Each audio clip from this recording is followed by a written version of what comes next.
Okay, so this evening we are looking at Proverbs chapter 10, verse 18, and I just realized that for whatever reason my header is messed up. But Proverbs chapter 10, verse 18, not 17. I'll need to go back in there and fix that. Okay, so we have this, again, it's a very interesting proverb. He that hideth hatred with lying lips, and he that uttereth slander is a fool. And then, of course, you have the Hebrew beneath that with the literal translation and the grammatical elements beneath that. And then the descriptive literal translation, you have intentively covering hatred with lips of deceit, he exists a fool, and causing to go out slander, understood with lips of, but then I put destruction, and I'm going to explain that in a minute. He exists a fool. So those pieces in red, those are understood, and I just supplied them for our understanding in red there. This is a synonymous parallelism. A synonymous parallelism, and so a synonymous parallelism is the thought or truth expressed in one line is basically the same as the thought. Can't spell that either, huh? Or truth expressed in each parallel line. The actual relationship between the thoughts of synonymous parallel lines may vary substantially. So it can vary in a great way and still be synonymous. So I left it there. We can go into more detail, but I left it there for now. So if we go to, again, under the descriptive literal translation, I want to point a few things out. The first word there, intensively covering hatred, or intensively covering, is a participle. Okay. In fact, in the Hebrew, it's a PL participle, meaning it's intensive. It's a continuous action in the present that's intensive. Well, how do you intensify something? You do it by repetition. You can do it by strength, right? There's a bunch of ways that you can intensify something. So this is intensively covering hatred. Now, of course, where does the King James get the idea of hiding from? Well, it depends on the context. If you're covering something, you're hiding something. Or if you're covering something, you could not be hiding something. But in this context, it would fit. So, what is he intensively covering? Hatred. What is hatred? See, it's not an emotion. I don't care. I don't care what the lexicons and commentaries say. Hatred is not an emotion scripturally. Okay? We cannot take our own ideas of words and attach them to the scripture. Can't do that. Hatred is not an emotion. Now, that's a derived concept. You can have emotion in hatred, of course, but it's not an emotion. There's a lot of words that we've translated as an emotion that are not an emotion, and we destroy ourselves in that by doing so. What's he intensely covering? Well, or hiding? What's he intensively concealing? Hatred. Again, hatred is me not giving the design of God to someone or something. It's withholding that. You see it? And you know what I could say? Well, I'm tired. Well, that's an easy one to say. But then you're a fool. Because we can't go off of our feelings and emotions and our tiredness. We go off of by what God says. Now, that alone should prick all of our consciences. But what he's covering hatred with lips of deceit, meaning he's concealing it, but he's making it look like he doesn't hate. So he's making it look like he truly loves them, meaning he's seeking God's design for them. I think right here in this first line, God calls a whole lot of so-called pastors and preachers and teachers fools. It's not how it appears to me, that's what it is. So what is that? What do I mean by that? And that could go for mothers, that could go for fathers, that could go for children, how they interact with one another, sons to parents, daughters to parents. I mean, the whole spectrum of human relationships. Meaning, if I know God's design of how to act, it's if I'm withholding God's design for this relationship that I have with this person, I'm a fool. You say, but what if I tell them the truth and they hate me for it and walk away? It's okay. Don't be a fool. Then if you're not wounding them as a friend, then you're kissing them as an enemy. And that correlates with what's going on here. You see, so the one who's intensively covering or concealing his hatred with lips of deceit. So there's a deception in process. He exists a fool. Now, I've supplied that due to that statement beneath in that second line that is expressed. He exists a fool. Okay? Now, if you notice, again, staying in that first line, intensively covering hatred.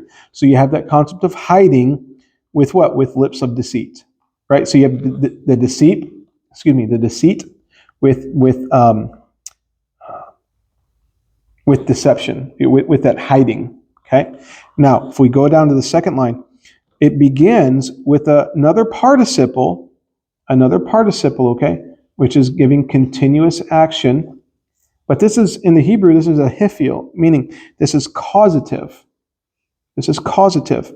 So, and one who is causing to go out slander. So how do we cause to go out slander? Through our lips. Okay? So, what does slander cause?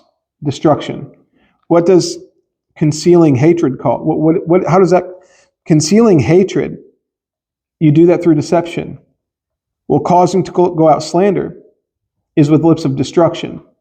See, so correlating those two ideas there, and causing to go out slander with lips of destruction, because that's how you cause to go out slander, because your lips are the means by the destruction, the physical means, right?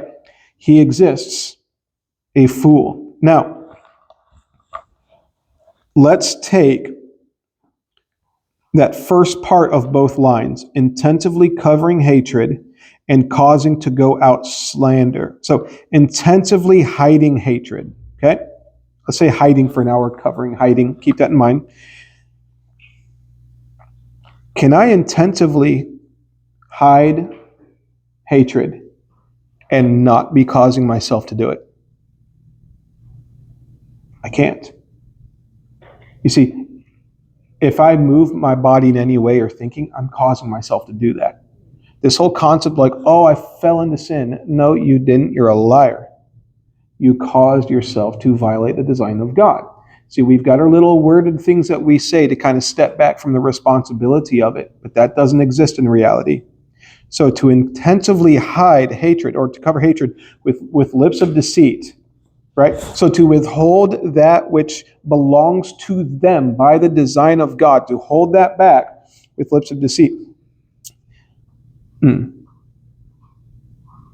You have to cause yourself to do it. Now go to the second line. And causing to go out slander.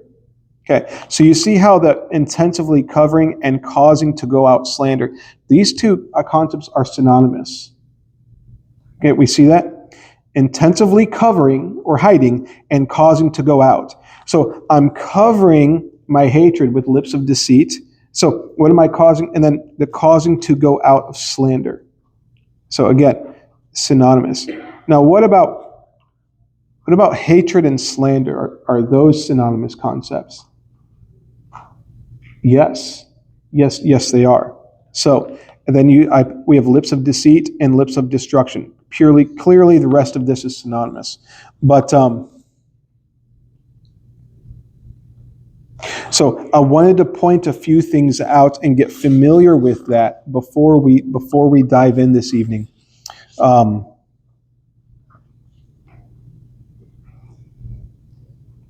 If I am causing to go out slander, am I covering hatred? I am. You see, it's saying the same thing from two different perspectives. Meaning, if I'm causing out of my mouth to go out slander to harm somebody, what am I hiding from them? What am I concealing from them?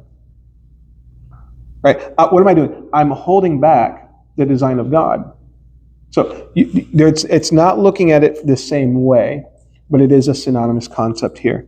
Now, that idea of slander is really, really incredible. And we're going to look at a couple examples tonight. But I do want to point out, what's the intent of slander? Well, it's to destroy, to clearly destroy them. From the exact same root of this word is where the Hebrew word for bear comes from. Remember what was it, Elijah or Elisha? Elisha, okay. Elisha, that bear came out and killed those people. Okay. I believe it's a Syrian bear, and it is a very volatile and angry bear, especially, now we know this with most bears, when they have cubs, they're very protective. But this bear was very, very known for its protection of its young. And so the idea of this slander is something that, a bear looks like it can't move very fast. It's a large, bumbling animal until it decides to move fast, right? And then it's very smooth. And it can catch up to you before you blink, and then you're toast, right? There's no getting away from it. That's the concept of slander.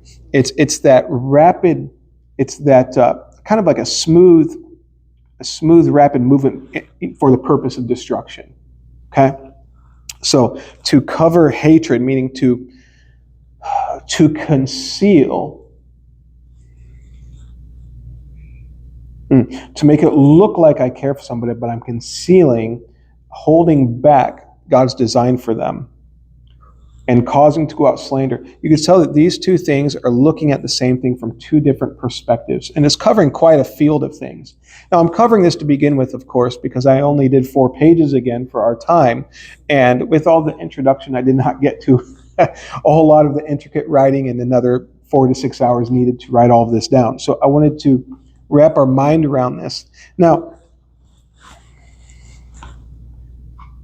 this individual who does this is a fool. Remember, the word fool means, there's a few ways to put this. I like putting it this way. Okay, self-confident. The word literally means confident. But confident in what is the key? Right? So the fool is one who is confident that is contrary to the design of God, meaning he's self-confident. He's confident in his own mind, his own thinkings, his own self, and he is not confident in that which is of God. So self-confident. Now, why? Why is he self-confident? Now, we all know what happens to the self-confident one. And again, if I am self-confident, that means that I am at odds, I am at friction with the whole creation. Because the whole creation is the revelation of the Creator. It's a worded expression of the Creator. If I'm at odds with my Creator and I'm self-confident, I'm at odds with all of the creation.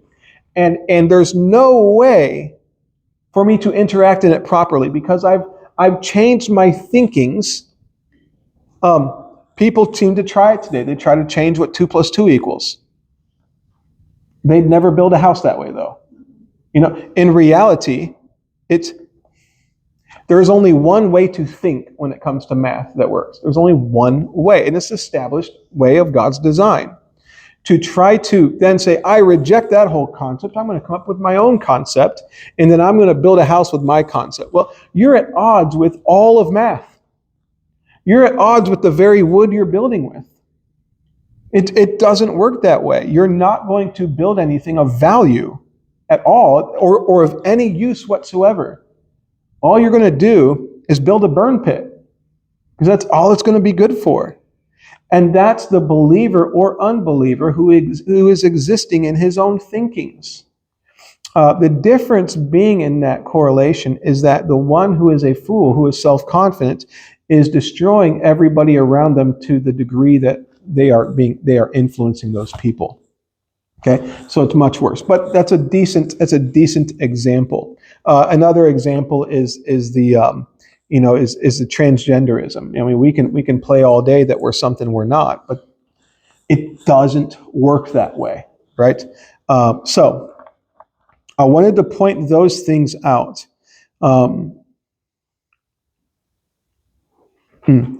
So if I'm covering because again, I have to self-righteous, right? So if I'm covering my hatred for somebody or something, meaning I'm concealing that I am not seeking to give them God's design, I'm going to be deceitful in my words, right? And then causing to go out slander. So is that destroying them if I'm hiding that, but I'm acting like I care about them? Am I destroying them? I am destroying them. Well, what if I'm causing to go out slander from my mouth and destroy them? Am I destroying them? Of course I'm destroying them. So this covers a wide range of things. It's really in-depth proverb. So I wanted to make sure we hit all of those points. Now, here's where we're going to start. We're going to start with language. We're going to start with a very fundamental element here. Okay? Language. What is the normal perspective of language? If you read of anything pertaining to language and its origins and who's in control of the language, why do words change in the dictionary? Man changes them. Why? Man does change them. Why? Because they don't know. Say again? They don't really know what it means.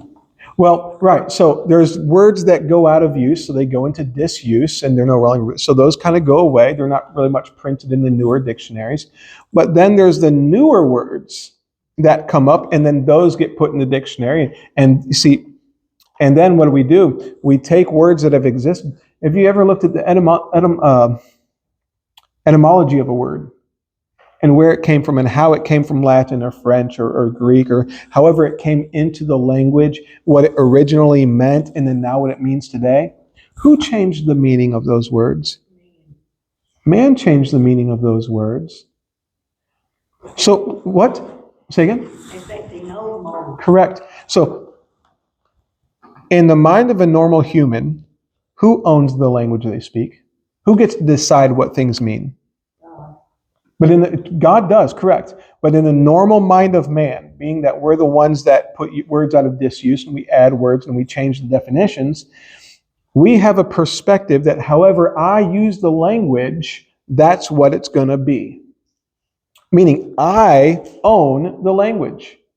You see, that is the concept across the board of the scholars with language. I have the ability. If we all get together and think, gay no longer means happy; it means homosexual. Well, now that's what it means. Change it. Under whose authority? Well, ours, because we had just group decided that. See, man treats language as if he owns it.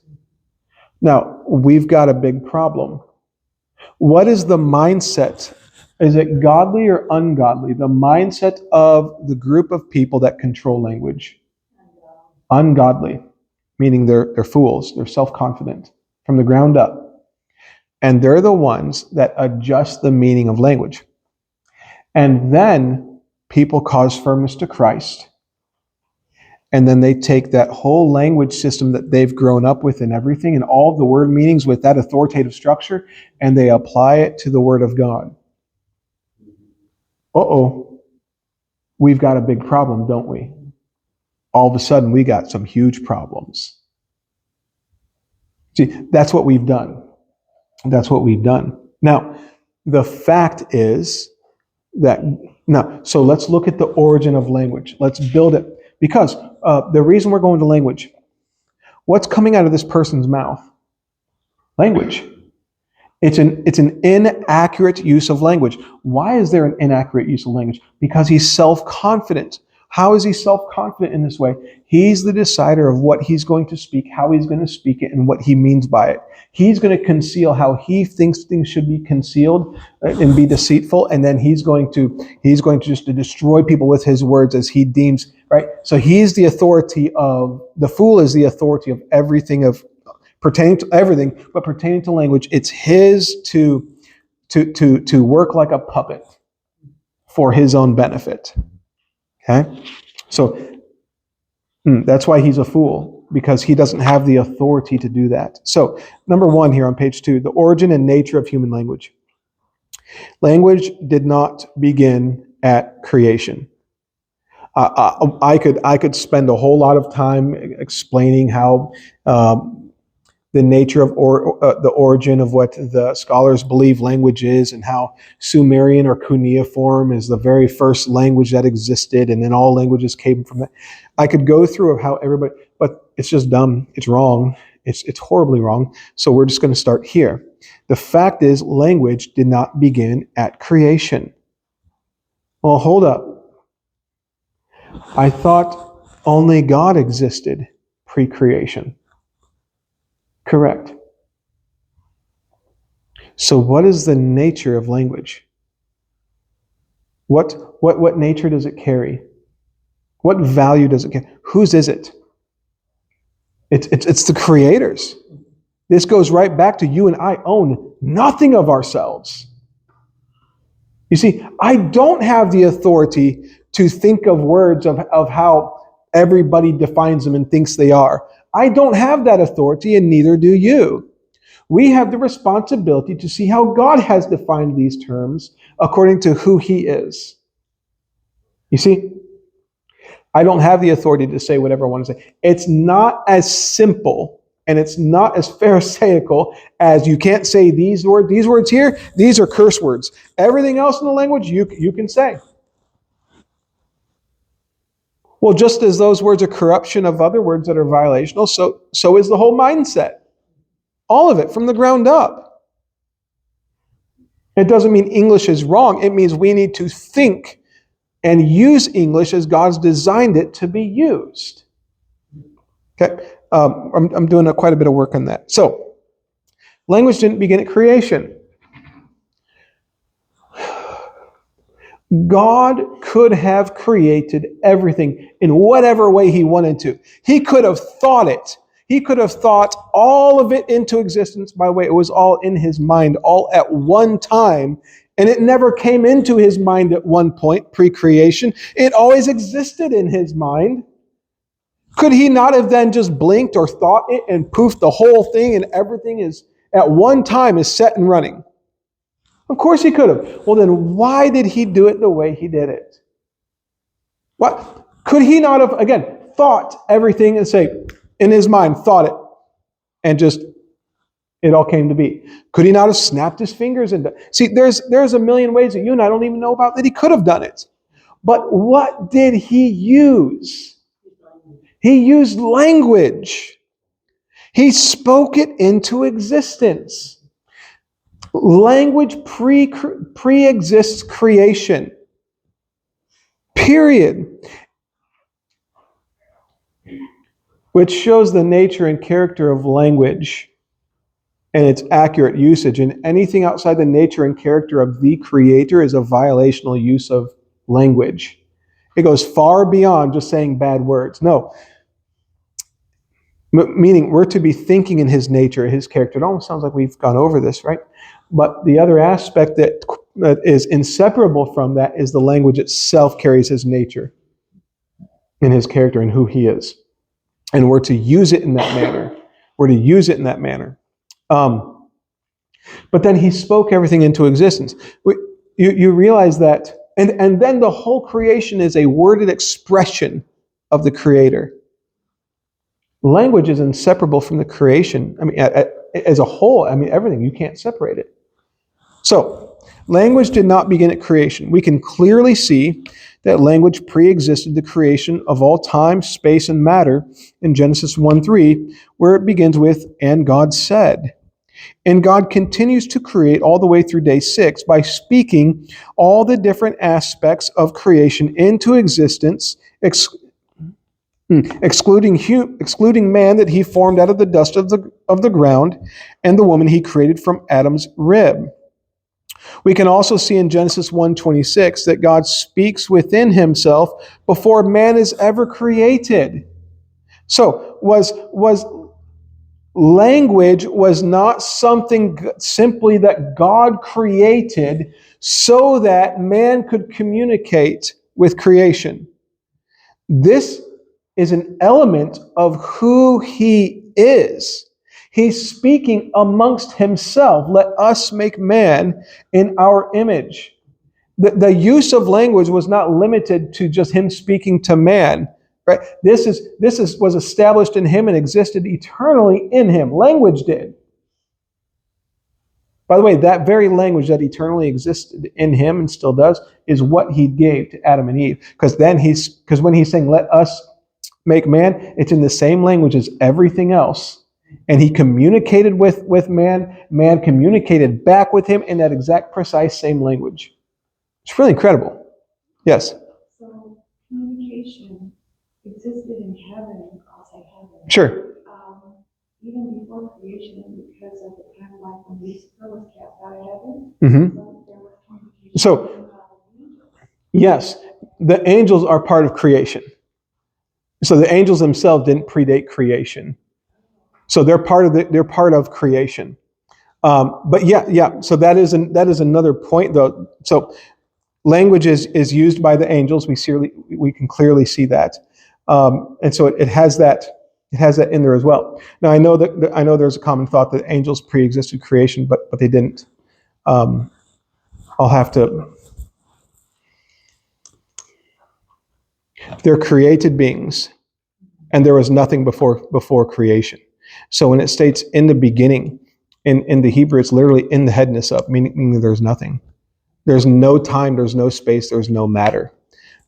It's just eternity. It's just him pre-existing, and there's nothing else. But yes, so that is a tool. That is a tool that he also gave to the angels for communication. You see, it's yeah, very good. So he's speaking within himself. So it wasn't limited to the purpose of creating with his communicating with his creation.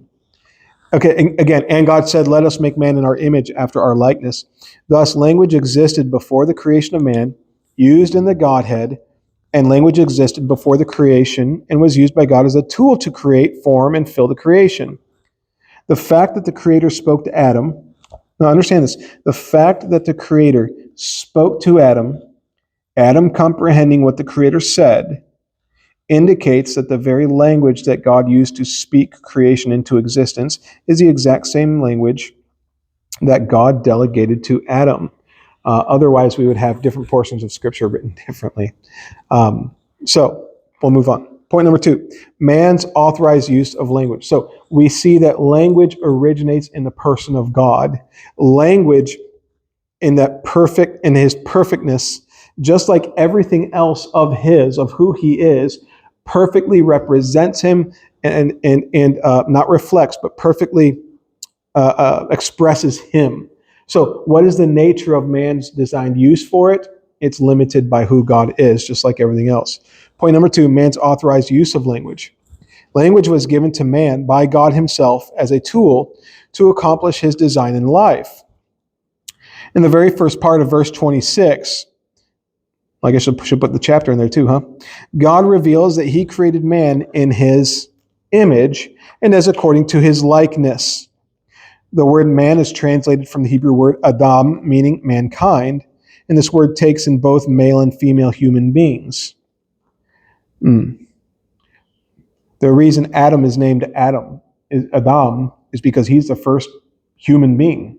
There was only one of him. The word image is translated from the Hebrew word tselem, meaning a representation of. And the word likeness is translated from the Hebrew word demuth, meaning here a pattern of. A descriptive, literal translation of this phrase would be a representation as according to his likeness or pattern. Okay? With the words and the parallelistic structure of this verse that God gave it in, the Creator is revealing to us that mankind, both male and female, were created to be an accurate representation of God to the entirety of creation, again, including other human beings. And language was delegated to mankind as part of the design of being an accurate representation. So that is part of the very nature, the very person of God that he delegated to man to have stewardship over. It's not man's to do with whatever he pleases. Okay? So seeing that connection of language and God, that's really the key to fully comprehending this. Thus, language, verbal and written, are underneath the statement of God in Genesis 1:31.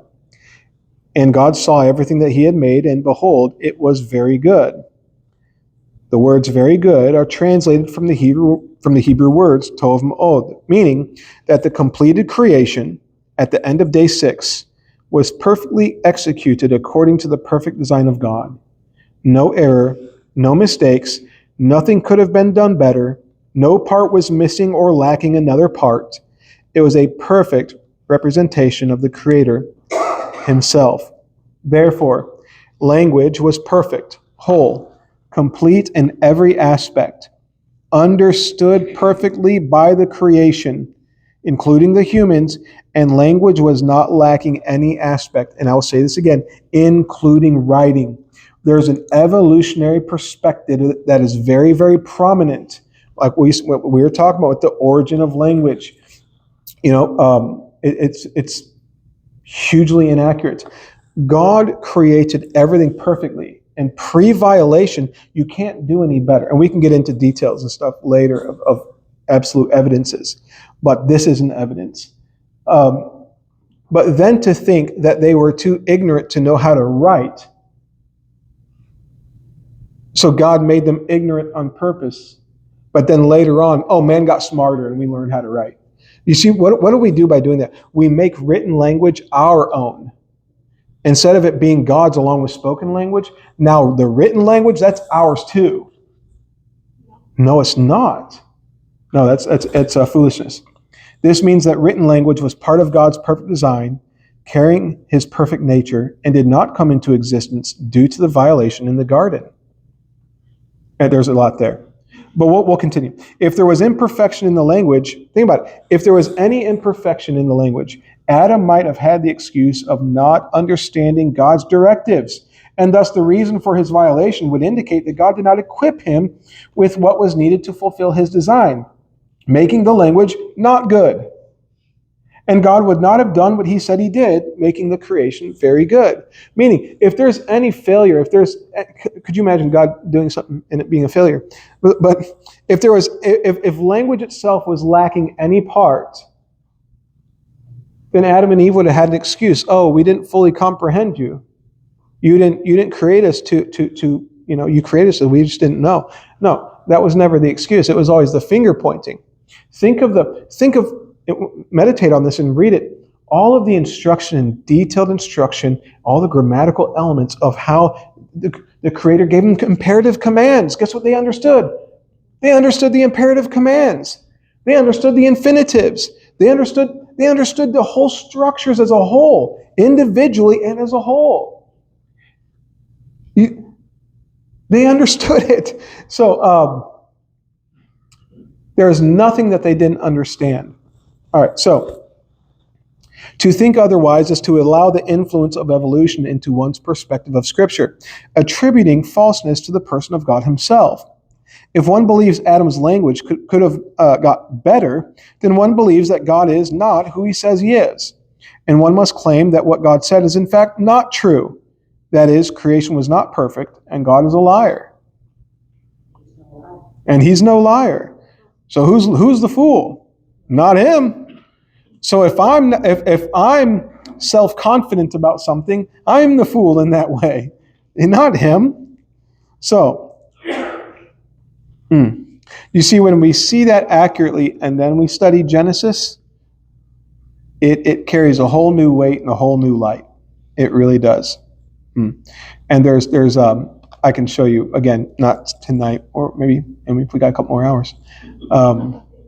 The grammatical evidences of, for instance, what chapter was it? My brain is in this, not in that. But when it's describing the Garden of Eden, and it's saying, and a river flowed out of the garden. Well, those verbs that it's going over is in the, they're imperfects. Meaning, at the time of writing, those rivers were flowing. Or the Scripture is not true. You see, so, and there's a whole lot of other things. And so who would have seen that? Who was the patriarch at that time? Well, that would be Adam. So we would get into more, but it's fun. All right. Last paragraph of page 3. After the violation of Adam and Eve in the garden, Adam would have clearly understood that all of his descendants now needed to come to accurately know God from the state of violation that they will be born into. Now that's heavy. He didn't have that thought process initially when God commanded them to be fruitful, multiply, replenish the earth, and subdue it and have dominion. He thought it was going to be one way until he chose a different way. Now all of his children are going to be born dead or in violation or in their own foolishness, needing to conform to the thinkings of God. Okay, that's heavy. Knowing that all of mankind now will have the propensity to violate the design of God and to misrepresent him, there would have been an absolute necessity to have written down the events of the creation, have an accurate record of who created everything, why they were born in a violational state, how to be brought back to life, and what the purpose was for humans and all existence. So as Cain goes out with his wife and his family, and they go to the land of wandering, or into the land of Nod. It's not an established city or anything. It's literally a land of wandering. Okay, because remember, the ground's not going to yield to him, so he's going to have to go out to a land of wandering. Do you think he's going to accurately represent the Creator to his children? Do you think Adam would know that? Yeah, he'd know that. Do you think Adam would feel absolutely responsible for that? And he would know that they would need to have some records. So if anybody ever started looking and wanted answers, and especially as people started spreading out, that they would have records of everything themselves. Yeah. As mankind is born alienated and as they sought to know truth, it would be of absolute importance to have a testimony from the very first human himself, Adam. Wouldn't that carry a lot of weight if it was from Adam himself? Yeah, it would. To explain this information to them, as he would have the first-hand experience of the one that experienced it. That's what I get for going fast. And the one who experienced walking with the Lord in the garden, and the one who chose to violate the design of God, and the one who caused firmness to the testimony of the Creator that he would send the Redeemer.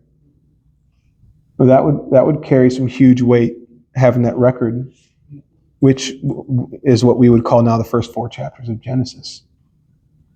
The first-hand witness would be of absolute importance. Point number 3, fools. So we see the origin of God, the origin of language in God, the necessity of an accurate comprehension of language. By the way, what is the first thing that Satan attacked? Again, we've said this before, but it bears keeping in mind. It was the meaning of the words. He changed the meaning. I wonder if that matters. Well, of course it matters. You know what's horrible? You know what's absolutely just horrible is if I think I'm truly doing what God says, but I've completely changed his meanings of his words. Yes, every word, we got every word. So what? If we're not accurately comprehending the meaning, what good is it doing you?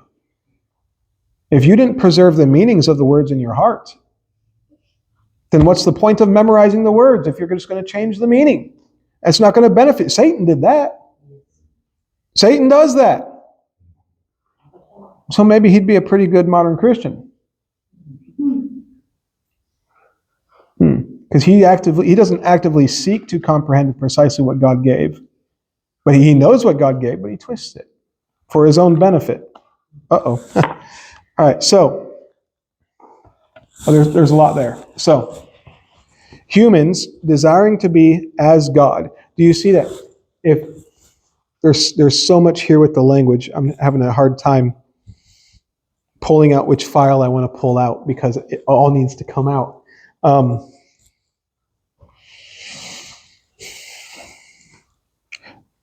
There will come a point where we're going to focus really heavily on the origin of language and the fact that Adam did write the first 4 chapters of Genesis. and the patriarchs wrote and wrote and wrote, and it was passed through, okay, all the way to Moses. There's textual evidence. It's not just guessing. But again, it's a Jewishization. It's a Jewish myth of why we think the way we do that we've taken into Christianity. But anyway, let's move on because that's another hour or so at least. Okay, humans desiring to be as God, meaning desiring to be the authority for themselves, not answerable to anyone else but themselves, desiring to be the deciders of right and wrong, take the language that was given to them by the Creator and change its origin to a human origin, a human creation, and thus make language something that is theirs to conform it to whatever best suits their truth, what they believe. Do you think religion does that? Let's not talk about the so-called unbeliever right now. Do we think religion does that? Yes. It does. I think it's important to actually seek to know what God actually gave and not what a commentary says or not what we think it means. Religion is one of them words of language. It's not what Yeah, exactly.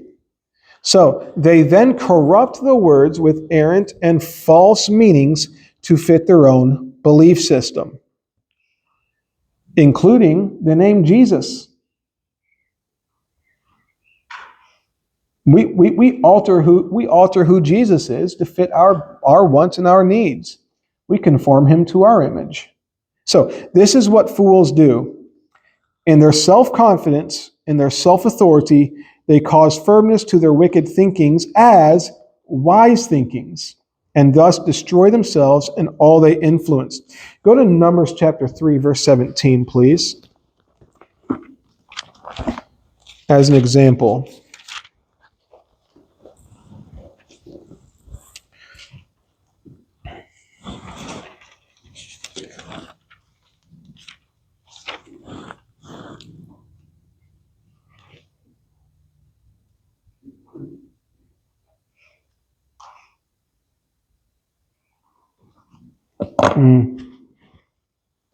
Apparently I wrote it down wrong somehow.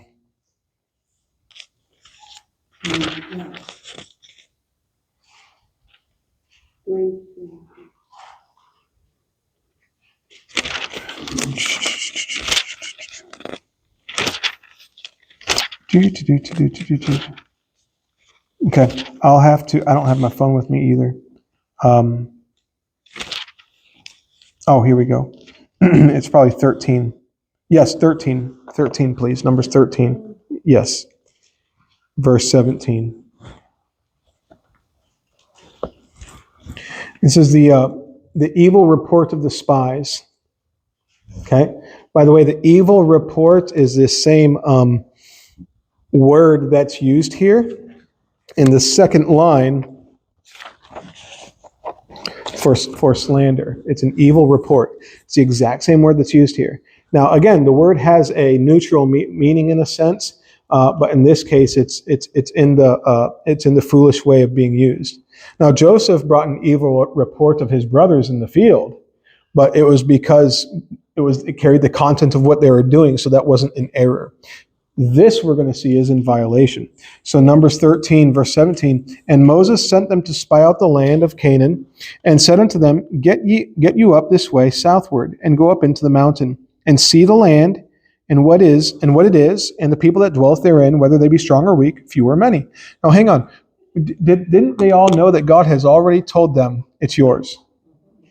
So they already know. Now I don't think they're doing anything wrong at this point, but they already know God's already given it to them. And now they're seeking God's design for how to actually move in and accomplish it. Right? So the question of should we or shouldn't we isn't really supposed to be on their lips or in their minds. Right? Okay.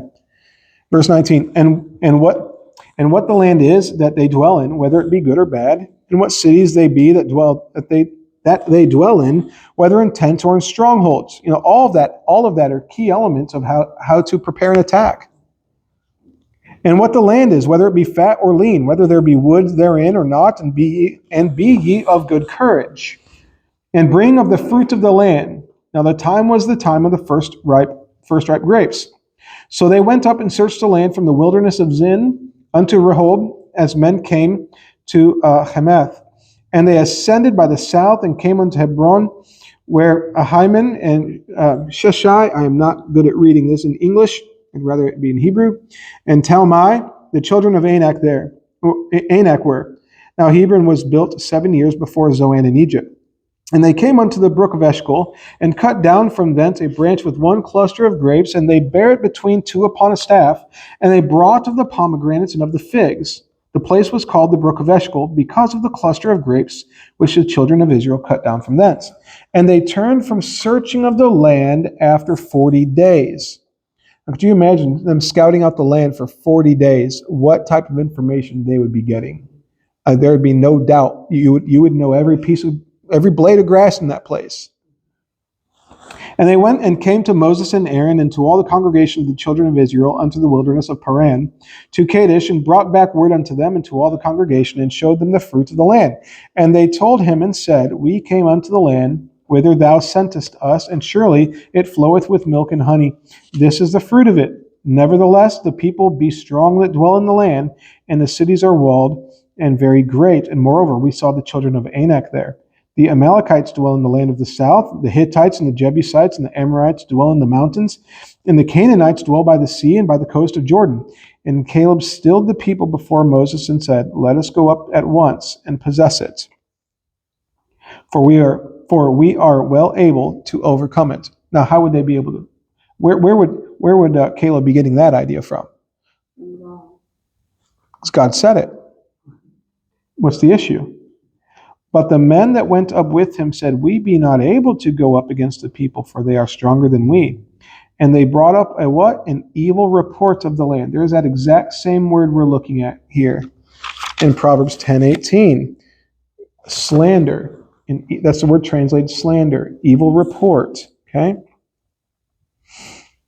Out of the land which they had searched unto the children of Israel, saying, The land through which we have gone to search it is a land that eateth up the inhabitants thereof, and all the people that we saw in it are men of great stature. And there we saw the giants and the sons of Anak, which come of the giants, and we were in our own sight as grasshoppers, and so we were in their sights. And then it continues.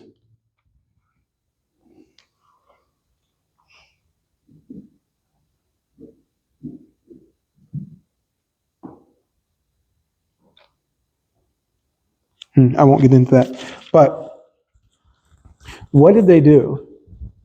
Why? What did they do? They, okay. Did they not do it worth talking about right here in this proverb? Did they not hide? Did they not cover their hatred with lips of deceit? Mm-hmm. And they caused to go out slander from their lips. Now, there's more to this. That slander, we talked about the bear and that absolute, where that name of the bear comes from, because of the picture of that fast and quick and utter destruction, right? And kind of that smoothness to it too. Did that affect anybody? Yes. Just them though, right? So everybody that was of age except for the other two spies that said, no, we can go. So that slander that they gave wiped them out because they chose to adhere to that slander. So they followed fools. But what did man do? Man put them up in a position of authority, and then they spoke foolishly, and then they believed the fool instead of evaluating it for themselves. Did not the people already know what God said? Well, then why were they concerned? By the way, that's why everybody was accountable there, because any of them could have stood up and said, no, we're going. I'll go by myself if that's what it takes. Because what would that matter? So,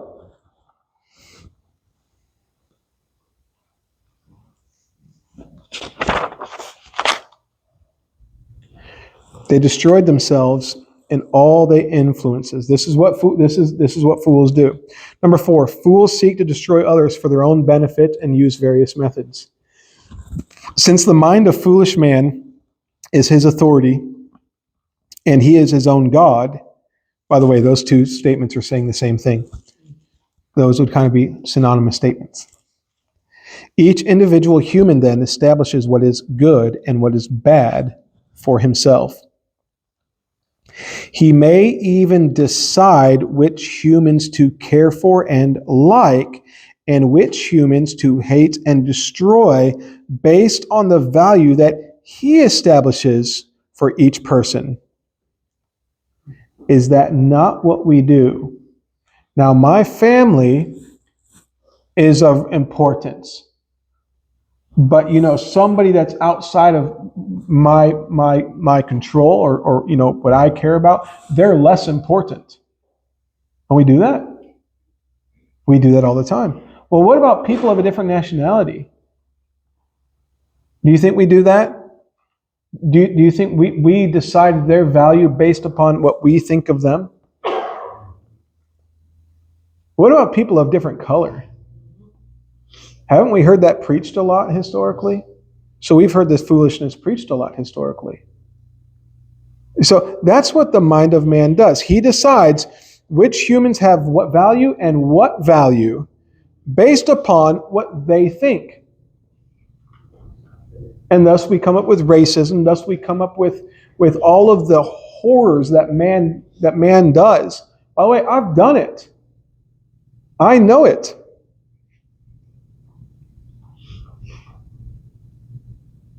I know it to a very, very horrific degree. But just about everybody does this if they're not accurate. We all do it if we're not if we're existing as our own authority. Meaning, okay, so which humans to hate? What does that mean? Which humans which humans to hold back God's design from? Based on the value that he, the human, establishes for each person. But this value will change, it will grow or retract based upon the moment-by-moment value placed on that person. If that person makes the human happy or seems to add value to his life that day, that person is more important. But when that interaction changes and that relationship sours, the value of that person he cared for yesterday, he now cares for them to a different degree. He can even go from 100 to 0, 0 to 100 in a heartbeat. Think about it. An individual and his wife are getting along, and she's really, really kind to him, and so he loves her because of that. But then the next day she's yelling and screaming at him, and you know what? Whatever, I don't even care. I don't care about you. Now, what changed?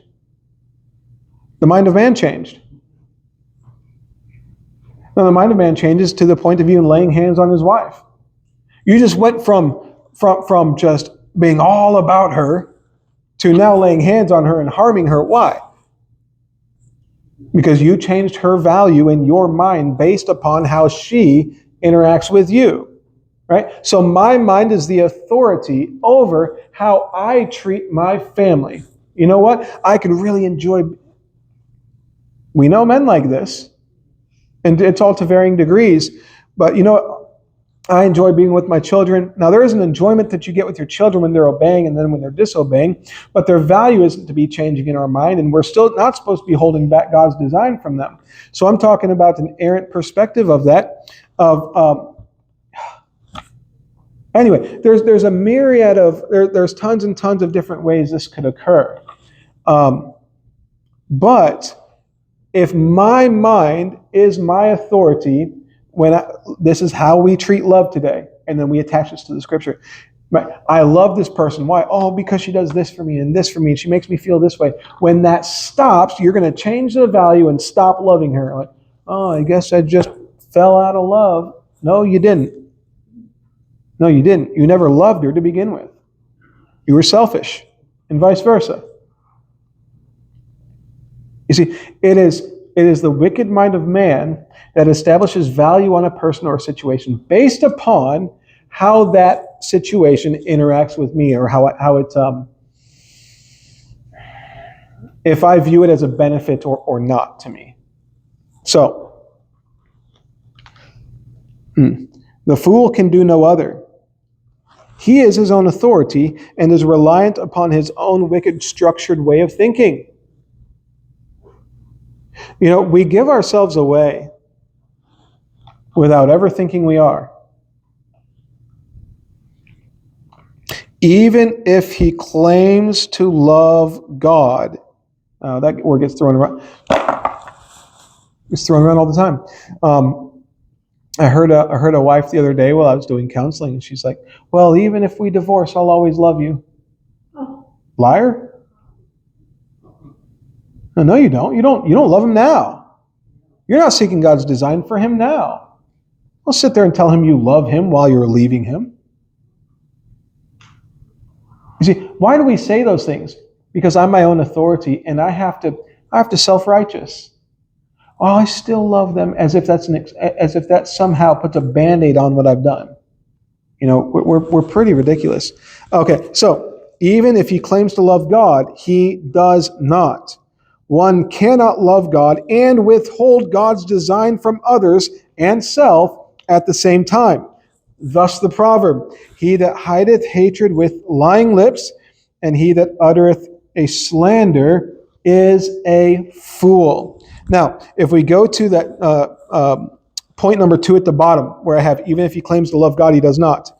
Psalm 119, 163 states, I hate and abhor lying, but thy law do I love. You have a contrasting parallelism, meaning you cannot, if I do not hate and abhor lying, by the way, that word for lying is the same word for lips of deceit, for lying lips. It's the exact same word, right? If I do not hate and abhor lying, then I do not love his design. I don't love his law. I can't lie and do the design of lying and being a part of that and love God. I can't do it. You can't serve two masters. So, anyway, there's a ton more in that verse, but any questions, thoughts, comments, complaints? I'm kidding. I am kidding. Put your hands down. All right. So I hope that was helpful. I know it is helpful.